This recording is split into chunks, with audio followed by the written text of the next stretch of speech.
Hello बच्चों, welcome to the Noon academy. और आज हम basic of effect of electric current के बारे में लर्न करने वाले हैं। जल्दी से आ जाइए बच्चों, we don't have a lots of time to discuss. Hi Pragya, hi Kamlesh, how are you all of you? जल्दी से जितने भी बच्चे हैं जल्दी से जुड़ जाइए, we don't have a lots of time. Hi Shubham, Shubham तुम्ही क्लास 9 मध्ये पण होता, क्लास 10 मध्ये पण आलात, वेलकम। मग तुम्ही कोणत्या क्लासमध्ये आहात? हाय पुष्पक, 9th मध्ये का? ओके, छान आहे छान आहे। क्लास 10 ची पण तुम्ही अभ्यास आतापासून करताय, ग्रेट। ठीक आहे, चला जेवढे काही आलेले आहेत त्यांनी सगळ्यांनी पटकन कॉमेंट करा, आपली प्रेझेंटी लावा इथं। ठीक आहे शुभम, बस असाच अभ्यास चालू दे। ठीक आहे, असाच अभ्यास चालू दे शुभम, नक्कीच त्याचा तुला फायदा होणार, खूप फायदा होणार। ठीक आहे, हाय सुनल, ठीक आहे, नक्कीच तुला याचा खूप फायदा होणार आहे। ठीक आहे, हाय ऋषिकेश, नक्कीच म्हणजे बघ आतापासून जर अभ्यास केला ना नक्कीच खूप फायदा होणार आहे तुला। ठीक आहे, आणि फ्री ऑफ कॉस्ट हे क्लासेस आहेत। ठीक आहे, 1 रुपया पण खर्च करण्याची गरज नाही आहे। ठीक आहे, चला आले का सर्व? सर्व विद्यार्थी इथं ऑनलाईन त्यांनी कमेंट केलेलं आहे, त्यांची प्रेझेंटी लावलेली आहे। जे नवीन आलेले आहेत, ठीक आहे, हेतल हेतल नवीन आलेली आहे, त्यानंतर ऋषिकेश नवीन आलेला आहे। ठीक आहे, सगळ्यांनी पटकन ते कुठून आहेत ते पण सांगायचं आहे, त्यांचं डिस्ट्रिक्ट कोणतं आहे ते पण सांगा,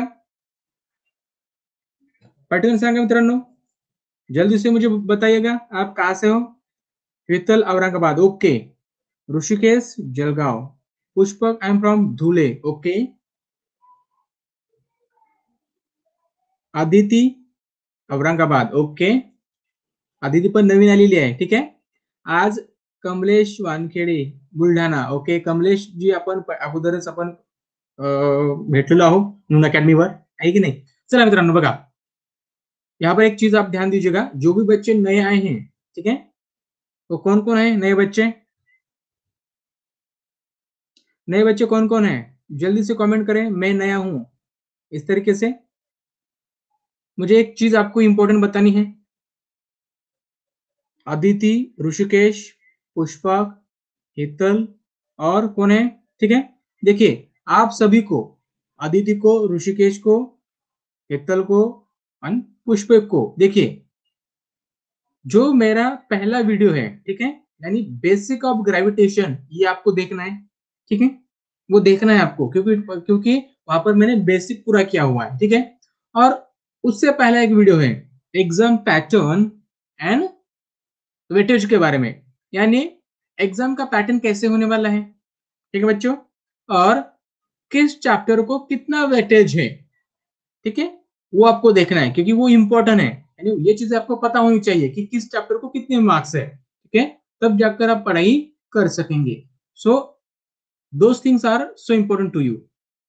तो चलिए, मेरा नाम है सचिन सोलंके और मैंने बी की हुई है इन मैकेनिकल इंजीनियरिंग में, और लगभग 4 साल से मेरे चैनल का नाम है एसवीसी क्लासेस टेक। ठीक है, यहाँ पर देखिए बच्चों, मेरा नाम है सचिन सोलंके और लगभग 4 साल से मैं कोचिंग क्लासेस पढ़ा रहा हूं। तो देखिए बच्चों, और आज का जो टॉपिक है वो है हमारा basic of effect of electric current. तो यहाँ पर हम सबसे पहले यही जानेंगे कि करंट क्या होता है। ठीक है, फिर उसके बाद हम उसके इफेक्ट को भी पढ़ेंगे, इफेक्ट क्या होते हैं।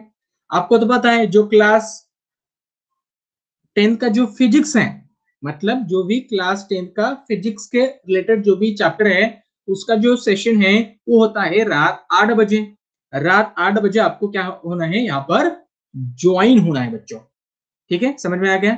और 1 घंटा तक हम पढ़ाएंगे। ठीक है, जो भी चीजें होंगी वो हम कवर कर लेंगे, और उसके बाद जो भी एमसीक्यू हो गए, जो भी हम डिस्कस करना चाहते हैं, आपके जो डाउट हो गए, हमारे जो भी इंपॉर्टेंट पॉइंट हो गए जो मेरे पास है, वो भी मैं आपको बताता चला जाऊंगा। इसकी वजह से क्या हो जाएगा कि आप बहुत अच्छी तरीके से पढ़ाई कर पाएंगे, आपको ये चीजें समझने में आसानी होगी। तो चलिए शुरुआत करते हैं। Basic of effect of electric current. सबसे पहले देखिए बच्चों, आपको मैटर पता है मैटर क्या होता है?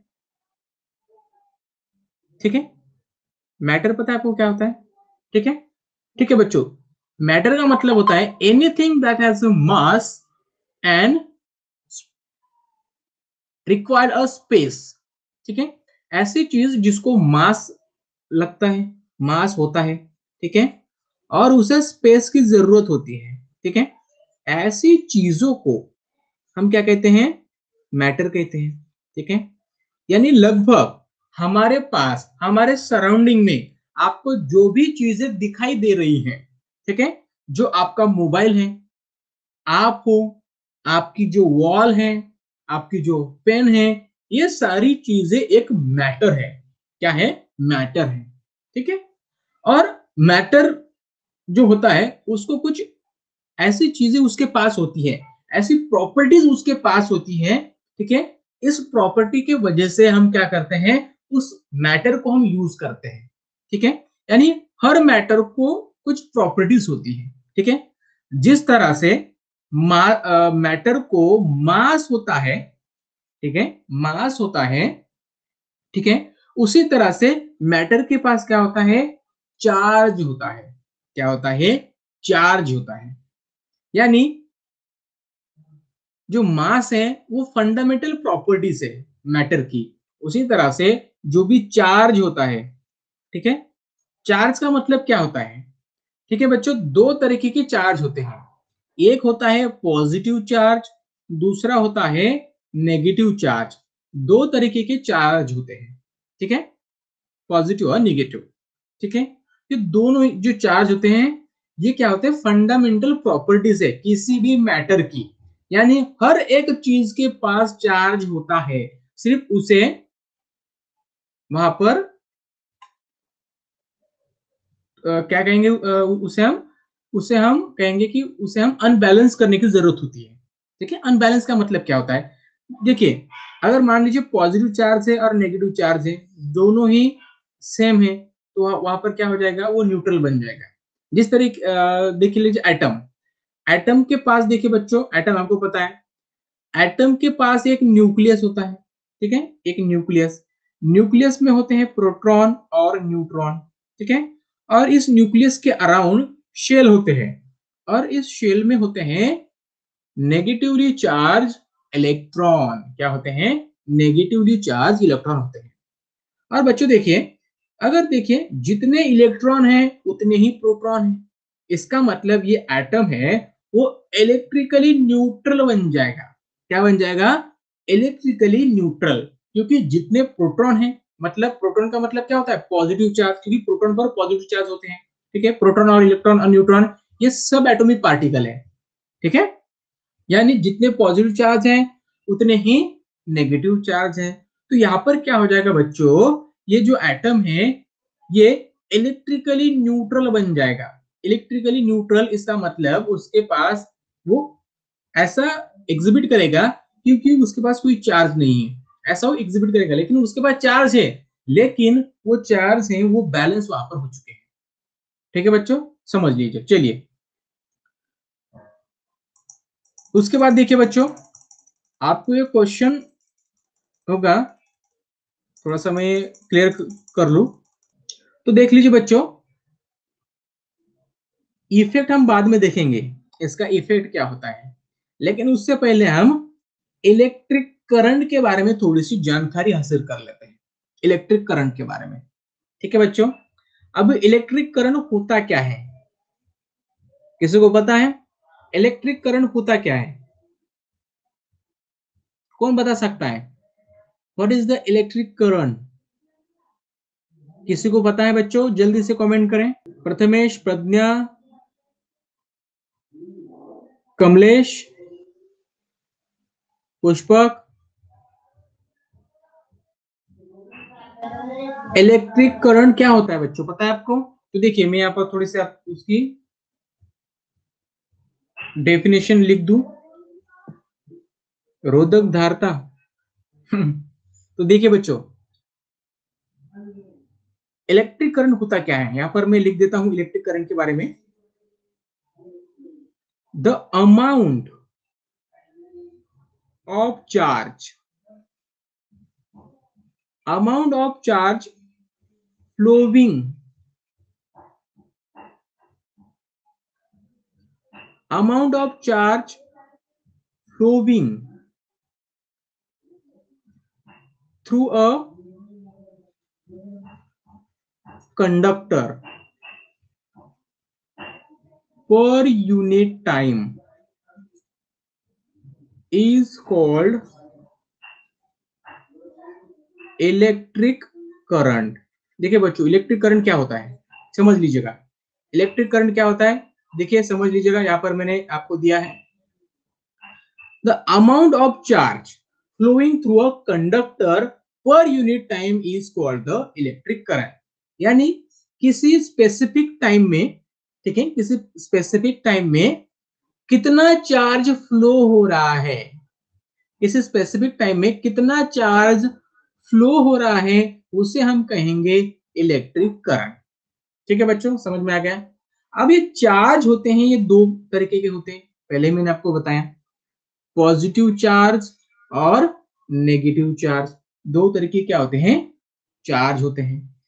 अगर हमें इस इलेक्ट्रिक करंट को अगर इक्वेशन फॉर्म में लिखना है, इसके डेफिनेशन को हमें अगर इक्वेशन फॉर्म में लिखना है, तो हम किस तरह से लिखेंगे। तो बच्चों देखिए, जो इलेक्ट्रिक करंट होता है, तो देखिए बच्चों, जो इलेक्ट्रिक करंट होता है, इससे हम क्या करते हैं, आई से इसे डिनोट करते हैं, स्मॉल आई। स्मॉल आई का मतलब होता है इलेक्ट्रिक करंट। ठीक है बच्चों, समझ में आ गया। बाद में क्या है, चार्ज। चार्ज को क्या करते हैं हम, स्मॉल क्यू से इंडिकेट करते हैं। किस चीज से इंडिकेट करते हैं, स्मॉल क्यू से। ठीक है, और जो टाइम होता है उसे हम सेकंड से सेकंड से या फिर टी से इंडिकेट करते हैं। ठीक है, यहाँ पर टी, सॉरी सेकंड नहीं है, टी। ठीक है बच्चों, देखिए टी से मतलब, यानी जो इलेक्ट्रिक करंट हो जाएगा उसका इक्वेशन बन जाएगा हमारा I equal to Q upon T बन जाएगा बच्चों, ये क्यू अपॉन टी। तो इसका मतलब क्या हो गया कि स्पेसिफिक टाइम में, किसी टाइम, एक स्पेसिफिक टाइम में अमाउंट ऑफ चार्ज फ्लो हो रहा है किसी कंडक्टर से। ठीक है, किसी कंडक्टर से अगर अमाउंट ऑफ चार्ज अगर फ्लो हो रहा है in specific time, that is called the electric current. Electric current कहें या फिर इलेक्ट्रिसिटी कहें, कुछ भी आपने कहा चलेगा, नो प्रॉब्लम। ठीक है बच्चों, समझ में आ गया ये चीजें आपको। अगर समझ में आ गई हो तो जल्दी से अंडरस्टूड पर क्लिक करें और मुझे जल्दी से थम्स अप भेजिए, जल्दी से थम्स अप भेजिए बच्चों।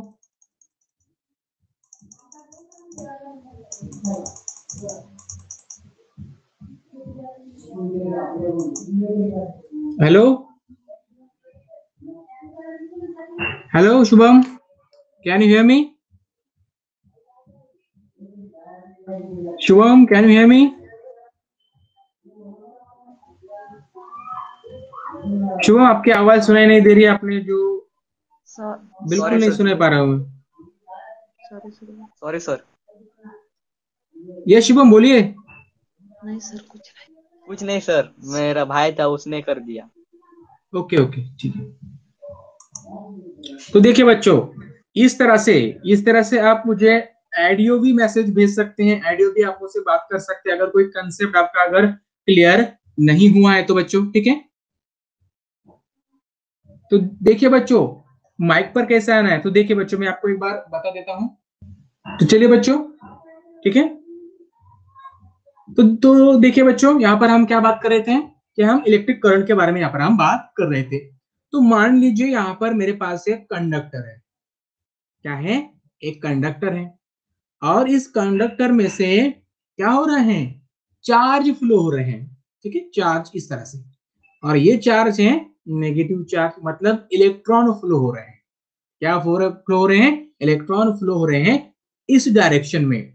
तो करंट किस डायरेक्शन में फ्लो होगा, अगर इलेक्ट्रॉन राइट साइड डायरेक्शन में अगर फ्लो हो रहे हैं, तो करंट किस डायरेक्शन में फ्लो होगा बच्चों, जल्दी से बताइएगा, किस डायरेक्शन में फ्लो होगा करंट, प्लीज बच्चों बताइए, किस डायरेक्शन में, राइट डायरेक्शन में।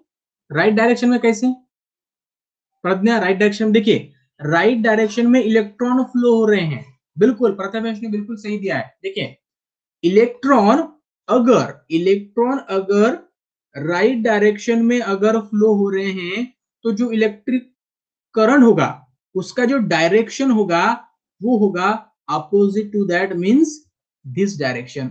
इस डायरेक्शन को यहां पर मैं इंडिकेट कर रहा हूं, ये डायरेक्शन है direction of current, opposite direction में। देखिए इलेक्ट्रॉन जिस डायरेक्शन में फ्लो कर रहे हैं उसके अपोजिट डायरेक्शन में क्या होगा, करंट फ्लो होगा। ठीक है, यानी उस डायरेक्शन में करंट फ्लो होगा। समझ में आ गया प्रज्ञा? समझ में आ गया बेटा?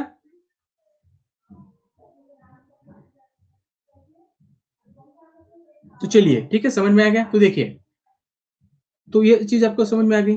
तो देखिए मान लीजिए ये जो इलेक्ट्रॉन फ्लो कर रहे हैं ये कभी भी फ्लो नहीं करने वाले। ऐसे वो फ्लो करते क्या, मान लीजिए हमने कहा इलेक्ट्रॉन हो आप चलो फ्लो करने लगो, ये फ्लो करेंगे क्या? नहीं बेटा। तो इन्हें फ्लो करने के लिए हमें वहां पर पोटेंशियल डिफरेंस की जरूरत होती है। किसकी? पोटेंशियल डिफरेंस की। तभी ये इलेक्ट्रॉन फ्लो करते हैं, अदरवाइज नो। तो मान लीजिए, और पोटेंशियल डिफरेंस यहाँ पर क्रिएट करने के लिए यहाँ पर हमें बैटरी का यूज करना पड़ता है। ठीक है, बिल्कुल V, पोटेंशियल डिफरेंस V। ठीक है बच्चों, तो यहाँ पर अगर हमें पोटेंशियल डिफरेंस को क्रिएट करना है तो यहाँ पर हमें क्या करना पड़ेगा, किसी बैटरी का यूज करना पड़ेगा, बैटरी का। तभी जाकर वहां पर पोटेंशियल डिफरेंस क्रिएट होगा और वहां से इलेक्ट्रॉन फ्लो होंगे। अगर इलेक्ट्रॉन फ्लो होंगे तो वहां पर जो करंट है वो फ्लो करना शुरू कर देगा बच्चों। ठीक है, समझ में आ गया ये कंसेप्ट? चलिए उसके बाद मैं आपको एक चीज और बताना चाहता हूं। ठीक है, ये सारी चीजें एक बार मैं रिमूव कर लू, इरेज कर लू, और उसके बाद मैं आपको वो चीज फिर से एक बार बता दूंगा। ठीक है, एक मिनट बच्चों। ठीक है बच्चों, देखिए अगर ये पास एक मेटल है, ठीक है, मेटल मेटल सारे होते हैं कंडक्टर। ठीक है, मेटल है, और मेटल में ये क्या है, ये है हमारे एटम, और एटम के पास है इलेक्ट्रॉन, एटम के पास है इलेक्ट्रॉन। ये सारे इलेक्ट्रॉन एटम, और एटम के पास है, उस एटम में है इलेक्ट्रॉन। ठीक है, ये है इलेक्ट्रॉन। तो देखो देखिए बच्चों, इस एटम में है इलेक्ट्रॉन। ठीक है, तो मान लीजिए यहाँ पर हमने पोटेंशियल डिफरेंस को अप्लाई नहीं किया है। ठीक है, बिल्कुल अप्लाई नहीं किया है, ना कोई बैटरी यहाँ पर लगाई है, ना कोई सेल यहाँ पर लगाए हैं।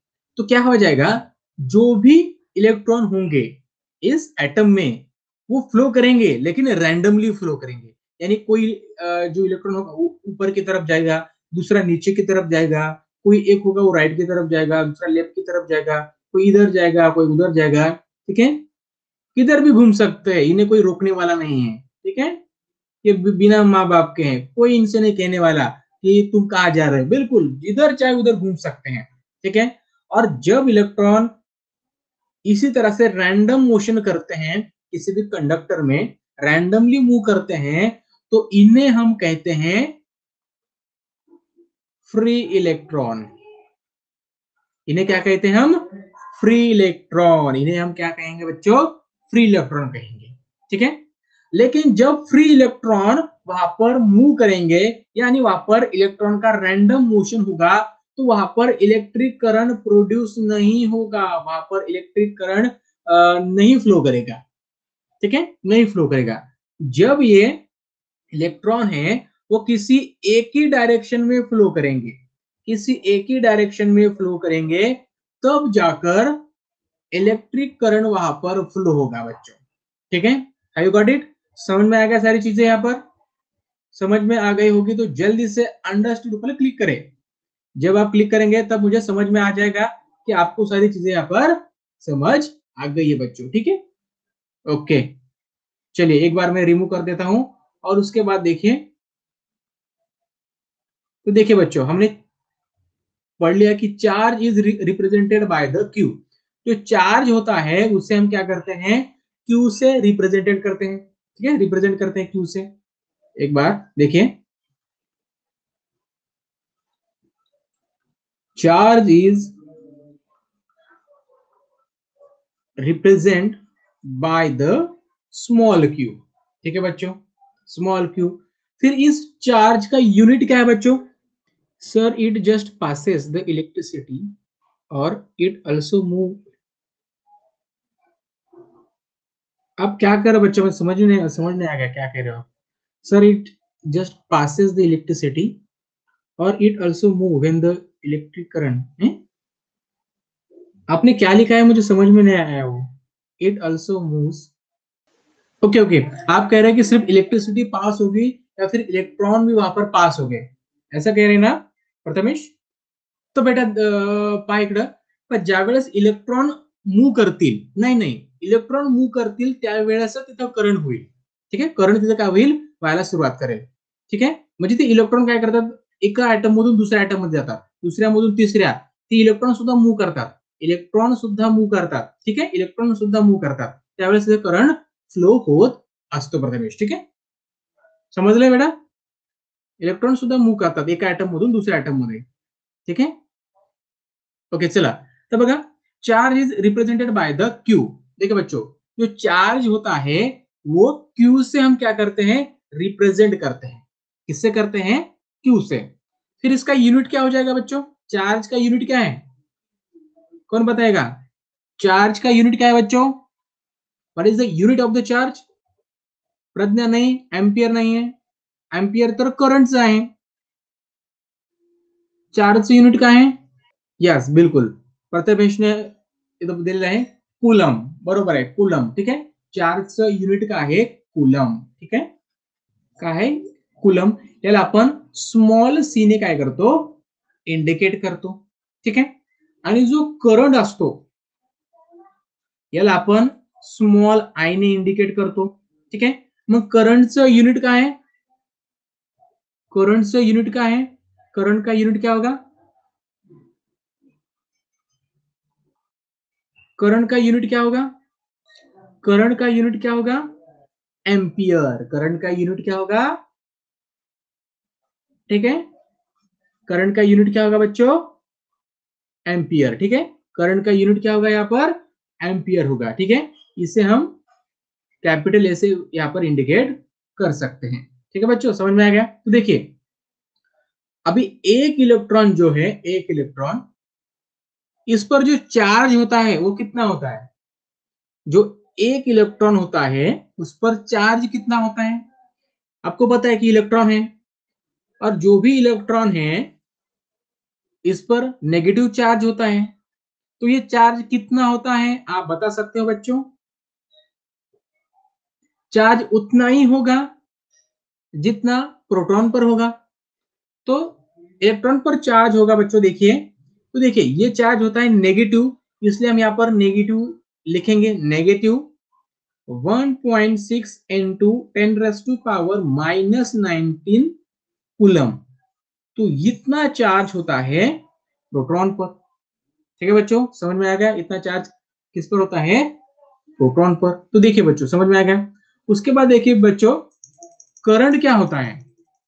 करंट क्या होता है बच्चों? देखिए, करंट होता है Q अपॉन टी, मतलब charge upon time. Current means I, Q upon T, ये हो गया हमारा करंट। फिर इसका यूनिट क्या हो जाएगा बच्चों? देखिए, चार्ज का यूनिट होता है बच्चों यहाँ पर कूलम। ठीक है, टाइम का यानी जो टाइम होता है हमारे पास, समय होता है, उसका यूनिट क्या होता है? सेकंड।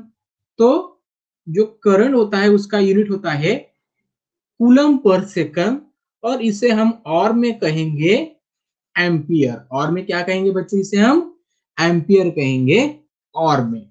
फिर एक एम्पियर का मतलब क्या होता है? What is the 1 ampere?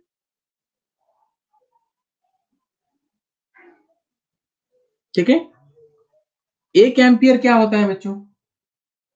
एक एम्पियर का मतलब होता है, देखिए मैं यहां पर लिख देता हूं, the current is said to be 1 ampere if the 1 coulomb of charge flows for 1 second. 1 ampere charge हम कब कहेंगे, सॉरी 1 एम्पियर करंट आप कब कहेंगे, जब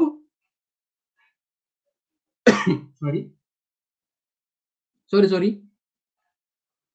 कूलम है, सॉरी यहाँ पर सी लिखना है, सॉरी मैंने ये लिख लिया, सी लिख लीजिए यहाँ पर, ठीक है, माफ कीजिएगा थोड़ी सी दिक्कत हो गई। तो देखिए बच्चों, एक कूलम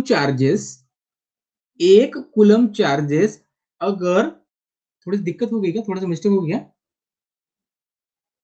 सॉरी सर ये सही है, ये बरोबर है ना, यहाँ पर लिखा है मैंने, ठीक है बरोबर है, ठीक है बच्चों, थोड़ा सा यहाँ पर दिक्कत हो गई, थोड़ा सा मैं समझ नहीं पाया। तो देखिए बच्चों, हम 1 एम्पियर चार्ज कब कहेंगे, जब हम 1 कूलम चार्ज को 1 सेकंड में फ्लो करेंगे, ठीक है, 1 कूलम चार्ज जब 1 सेकंड में फ्लो होगा किसी कंडक्टर से, 1 कूलम चार्ज जब किसी कंडक्टर में से 1 सेकंड में फ्लो होगा, तब हम कहेंगे कि 1 एम्पियर करंट, उसे हम 1 एम्पियर कहेंगे बच्चों, ठीक है, समझ में आ गया बच्चों। तो देखिए, मान लीजिए यहाँ पर करंट 1 एम्पियर करंट है और उसे हम क्या कर रहे हैं, 1 सेकंड में फ्लो कर रहे हैं, तो इसे कहेंगे हम 1 एम्पियर, ठीक है बच्चों, समझ में आ गया।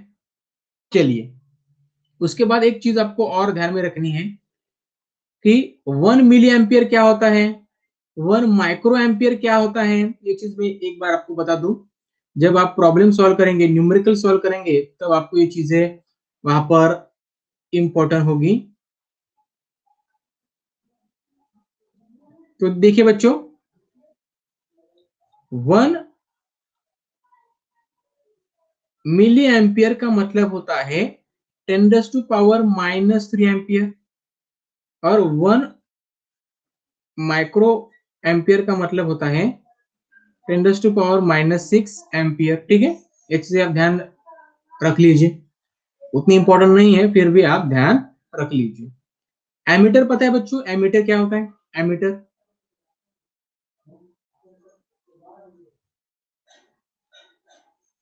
तो बच्चों एमीटर पता है आपको क्या होता है, एमीटर, यस और नो, जल्दी से बता दीजिए एमीटर क्या होता है। एमीटर का इस्तेमाल हम कहाँ करते हैं, what is the use of ammeter, जल्दी से बता दीजिए बच्चों।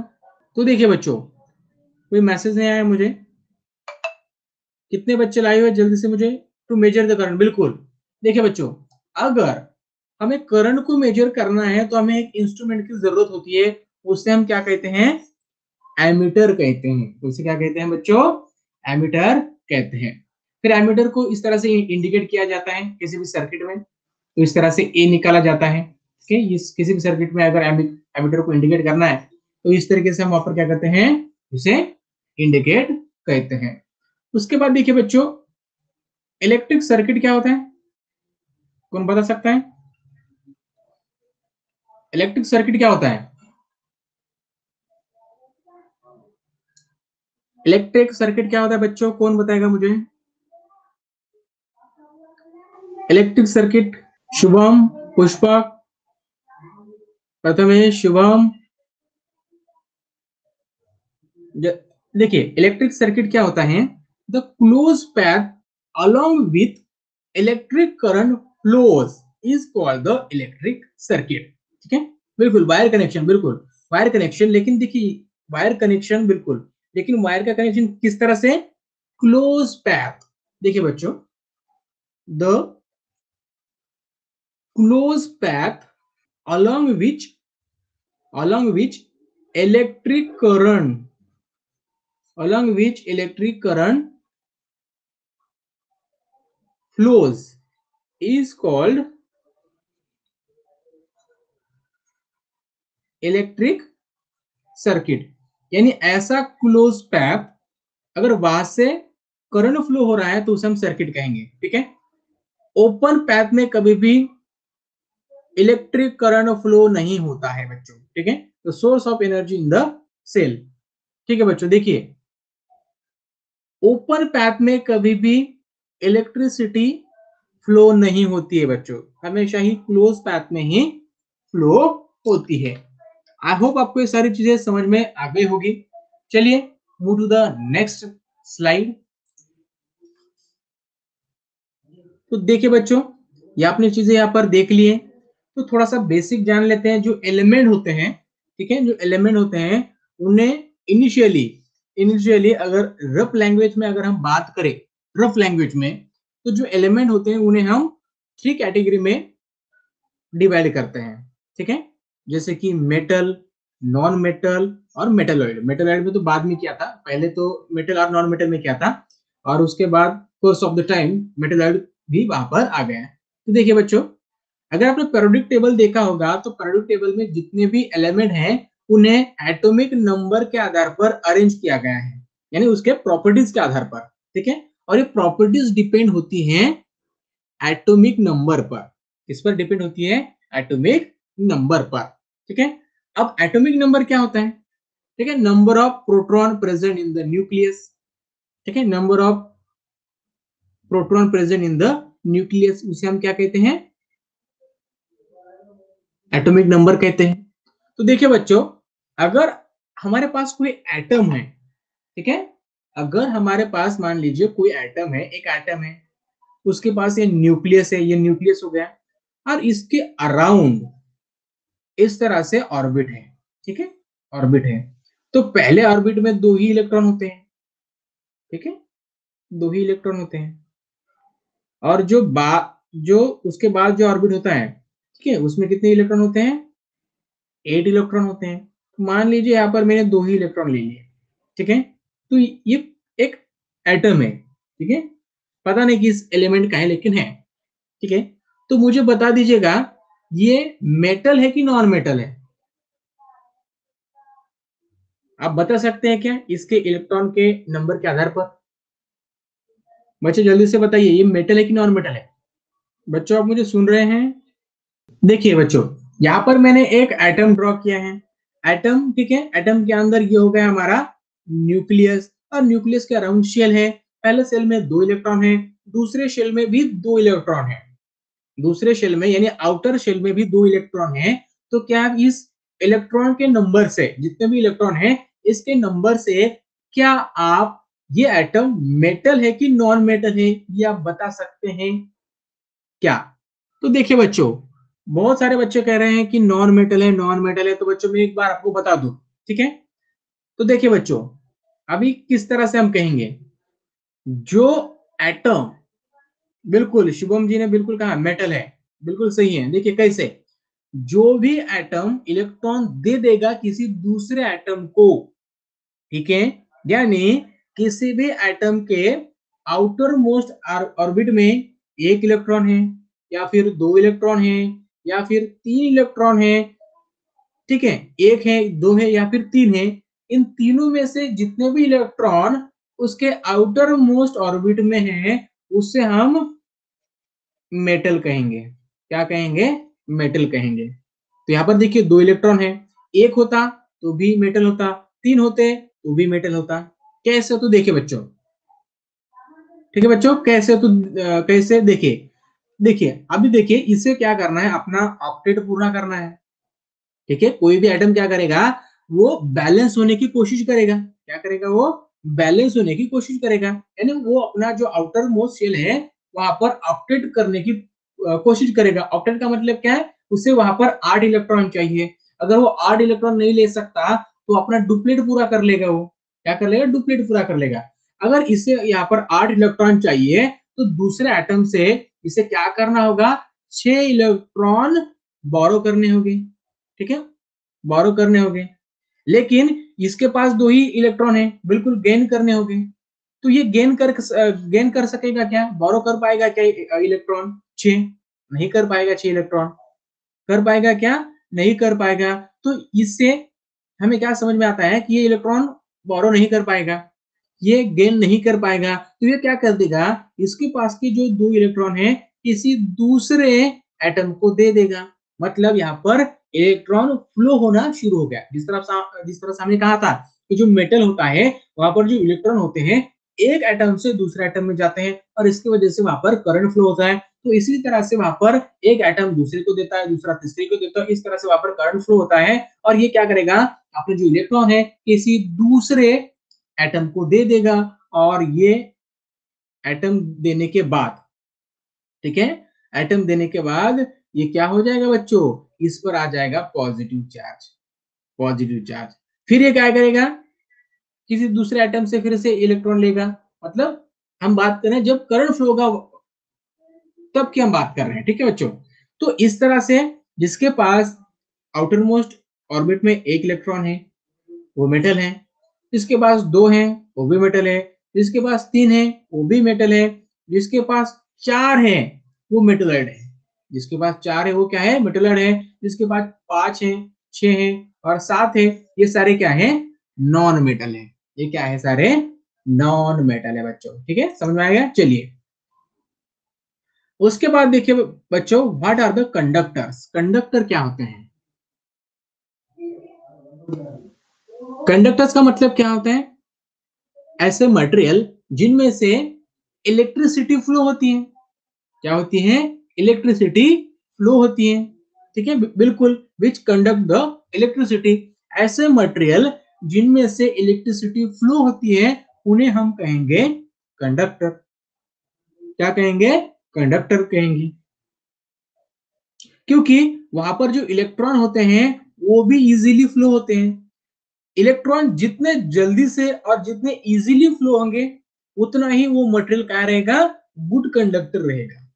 ठीक है, जितने ही इलेक्ट्रॉन इजीली फ्लो कर सकेंगे, जितने इलेक्ट्रॉन इजीली फ्लो कर सकेंगे उतना ही उसके अंदर गुड कंडक्टर की प्रॉपर्टीज होगी बच्चों। ठीक है, समझ में आ गया। चलिए, जो गुड कंडक्टर होते हैं, ठीक है, वो हीट को और लाइट को भी क्या कर सकते हैं, ट्रांसमिट कर सकते हैं, यानी कंडक्ट कर सकते हैं। यानी जितने भी गुड कंडक्टर हैं वो इलेक्ट्रिसिटी भी कंडक्ट करते हैं, ठीक है, वो हीट को भी कंडक्ट कर सकते हैं। ठीक है बच्चों, ये याद रखिएगा। ठीक है, अभी जो मेटल होते हैं, ठीक है, जो मेटल होते हैं वो सारे कंडक्टर होते हैं। जो ह्यूमंस होते हैं यानी हम लोग, आपने देखा होगा हमें भी करंट लगता है। अगर गलती से अगर आपने किसी इलेक्ट्रिक बोर्ड को अगर छू लिया तो आपको भी करंट लगता है, यानी हम भी क्या है, एक कंडक्टर हैं। किसी को समझ में नहीं आया बच्चों, अगर कुछ चीज आपको अगर समझ में नहीं आई हो तो जल्दी से मुझे कमेंट करें कि सर मुझे ये चीज समझ नहीं आई है। ठीक है बच्चों, चलिए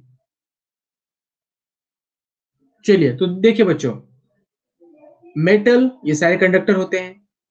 जो ह्यूमंस होते हैं यानी हम भी क्या होते हैं, कंडक्टर होते हैं। जो हमारी अर्थ है ये भी एक बहुत बढ़िया क्या है, कंडक्टर है।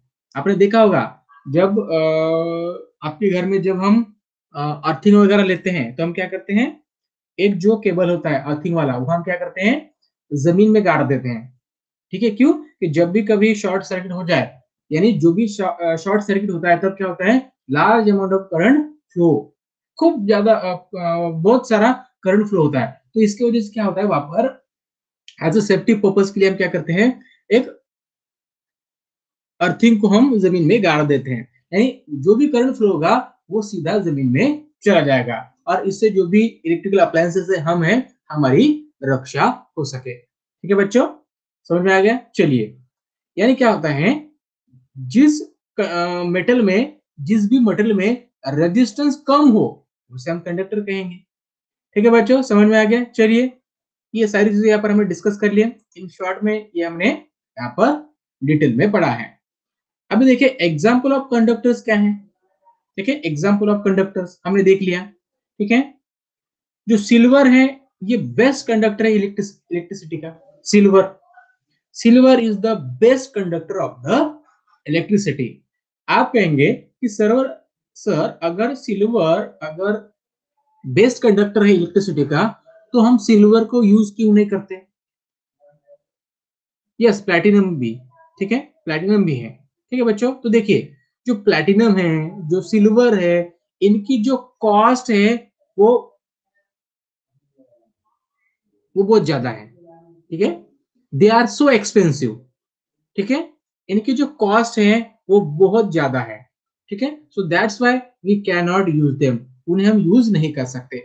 मान लीजिए अगर मान लीजिए हमने क्या कर लिया बच्चों कि हमने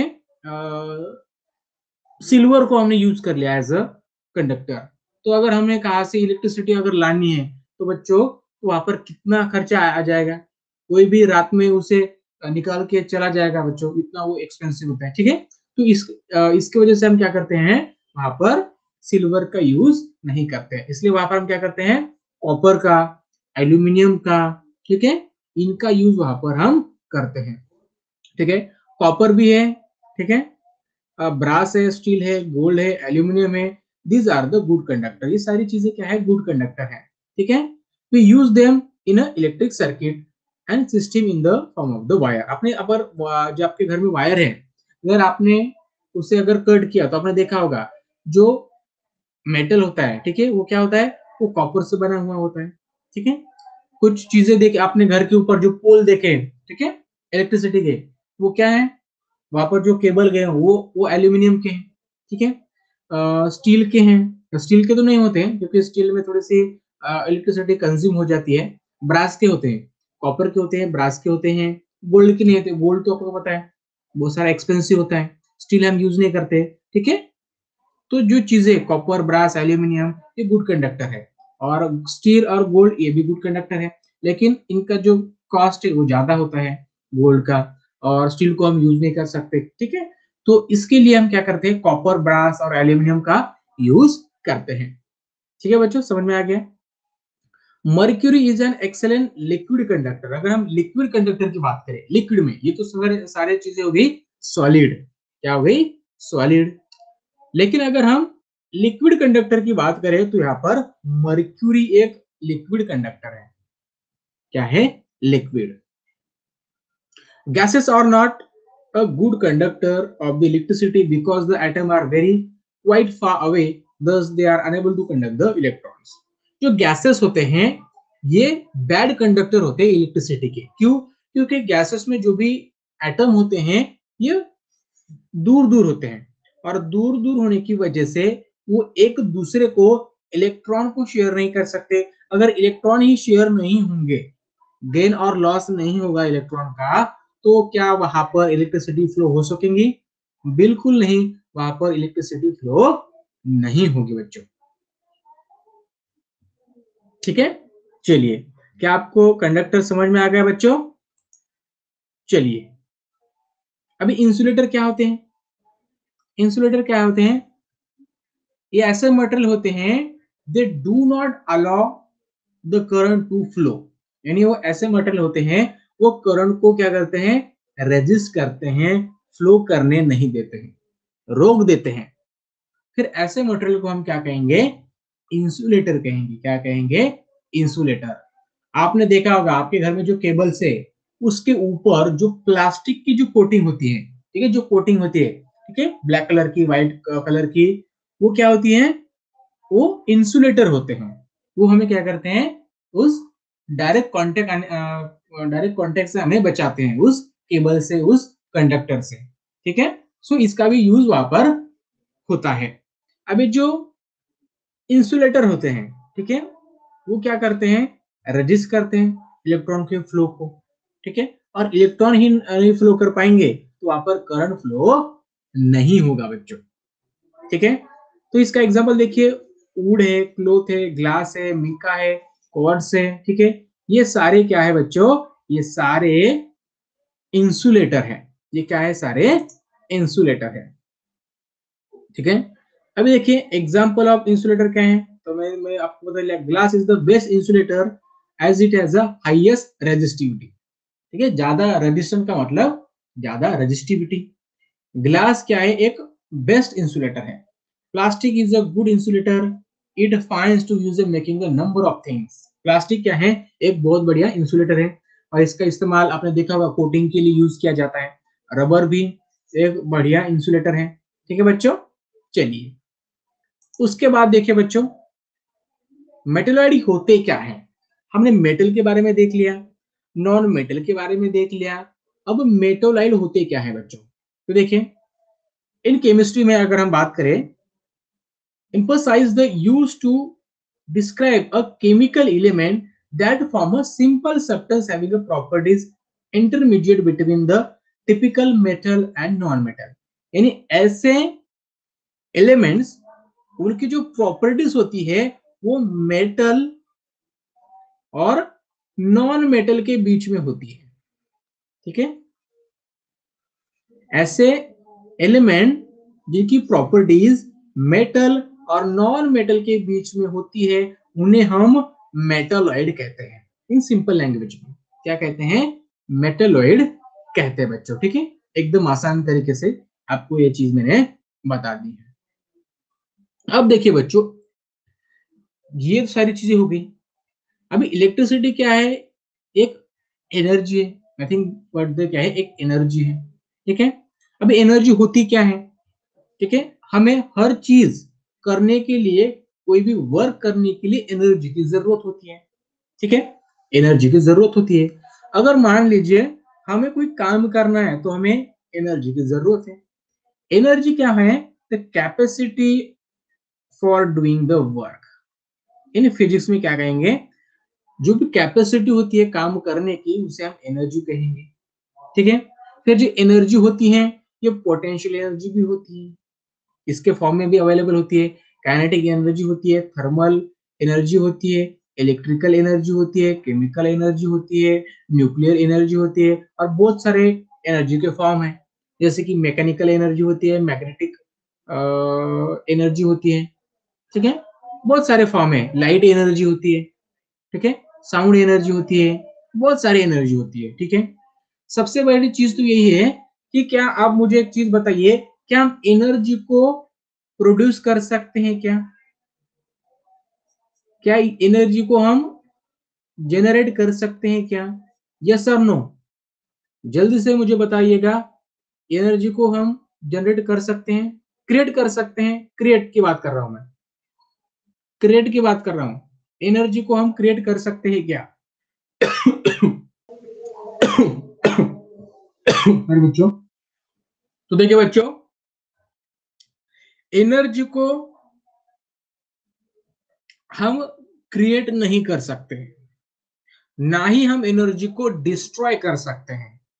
सिर्फ हम क्या कर सकते हैं, एनर्जी को one form to another form में कन्वर्ट कर सकते हैं।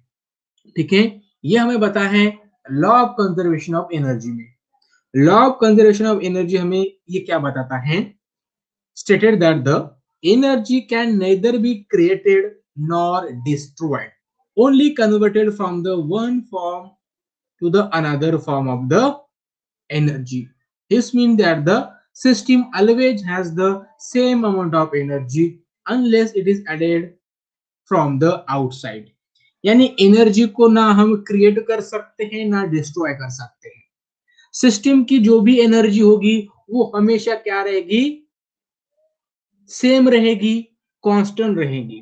ठीक है, मतलब जो भी हमारा जो भी यूनिवर्स है और इस यूनिवर्स की जो भी एनर्जी होगी वो एनर्जी हमेशा कांस्टेंट रहने वाली है, वो कभी भी चेंज नहीं होने वाली। मतलब हमने क्या कर लिया, हमने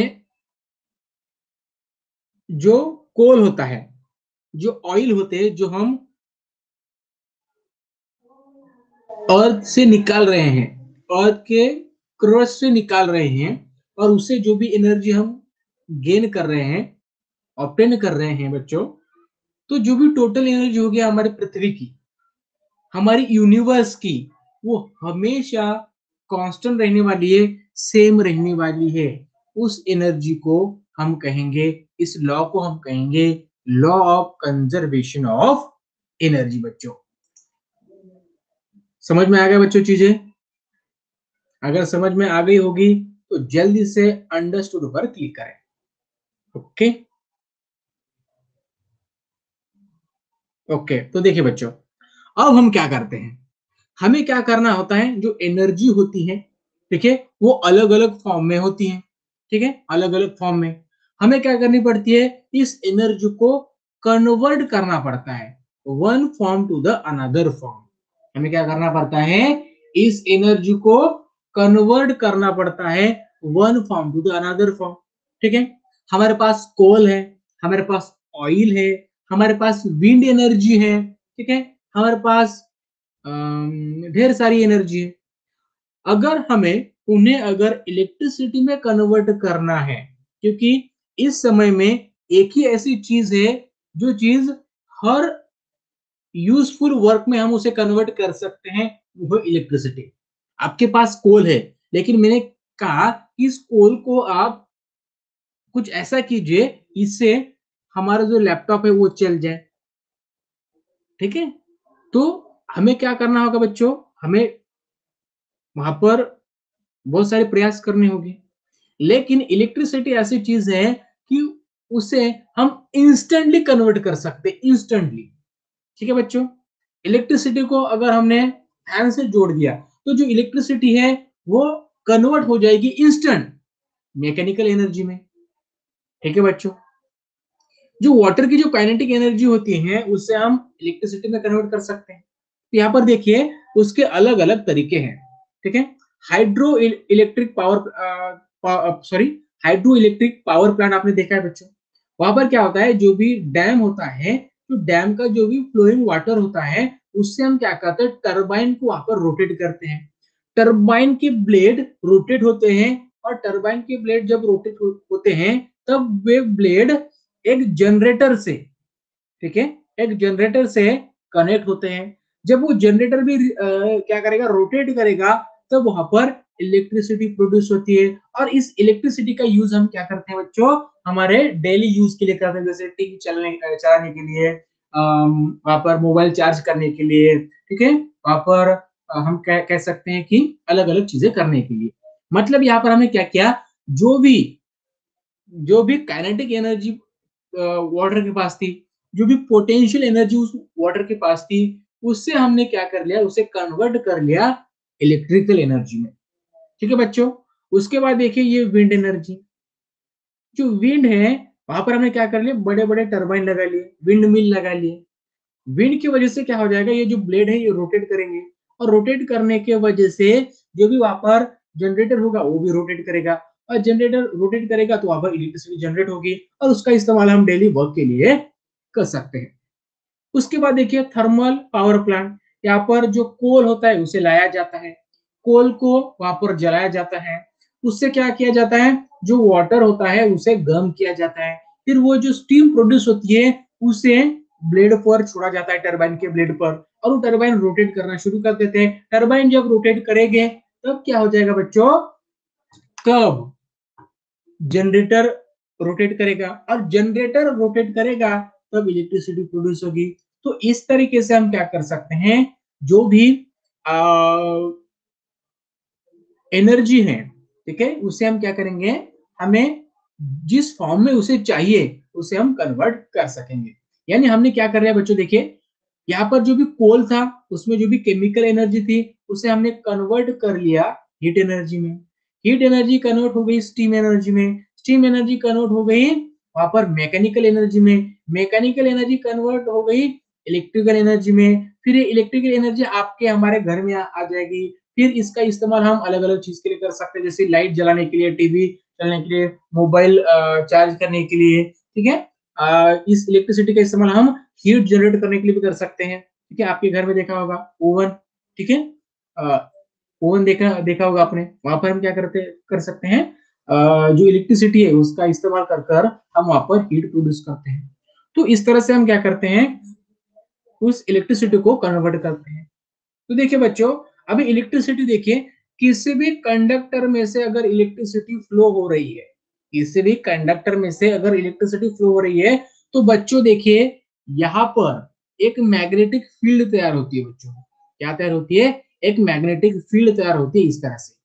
और कोई भी चीज अगर इस मैग्नेटिक फील्ड में आ गई तो मैग्नेटिक फील्ड क्या होती है, थोड़ी सी डिस्टर्ब हो जाती है, और इसके वजह से वहां पर एक कह सकते हैं, वहां पर हम एक इफेक्ट को प्रोड्यूस कर सकते हैं।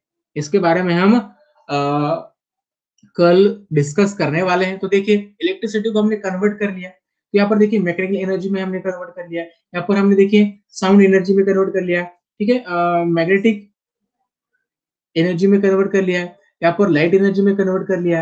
यहाँ पर देखिए बच्चों हमने यहाँ पर टीवी चलाई, उसके बाद हमने यहाँ पर लाइट जलाया। तो हम क्या कर सकते हैं, जिस रूप में हमें इलेक्ट्रिसिटी को यूज करना है उस फॉर्म में हमें क्या कर सकते हैं, उस इलेक्ट्रिसिटी को हम कन्वर्ट कर सकते हैं। तो electricity is the easiest form of the energy. ठीक है बच्चों, समझ में आ गया सारी चीजें आपको? अगर समझ में आ गए हो तो जल्दी से अंडरस्टूड पर क्लिक करें। तो देखिए बच्चों ये सारी चीजें यहाँ पर हमने देख ली है। कल है 6 तारीख, ठीक है बच्चों, और कल हमारा जो सेशन होगा, कल से हम डिटेल चैप्टर लर्न करने वाले, डिटेल चैप्टर लर्न करने वाले हैं। जो पहला टॉपिक है हमारा वो है ग्रेविटेशन पार्ट 1, और यहाँ पर हम जो भी डिटेल चीजें होगी ग्रेविटेशन के बारे में वो सारी चीजें यहाँ पर हम डिस्कस करने वाले हैं। कल से हमारा डिटेल सिलेबस शुरू होने वाला है, ठीक है, शुरू होने वाला है। और देखिए बच्चों टाइम वही है 8 PM। तो चलिए बच्चों आप सबका धन्यवाद यहाँ पर जुड़ने के लिए। कल 8 बजे जुड़ने के लिए मत भूलिएगा। चलिए बच्चों bye bye. Pushpak bye bye, जल्दी से बाय बाय कहिए मुझे, और मैं भी आपसे कहूंगा bye bye. All dear student, Kamlesh bye bye, good night बच्चों, Shivam bye bye, Kamlesh good night. तो चलिए बच्चों यहाँ पर मैं करने जा रहा हूं एंड दिस सेशन को। Good bye, good night and take care.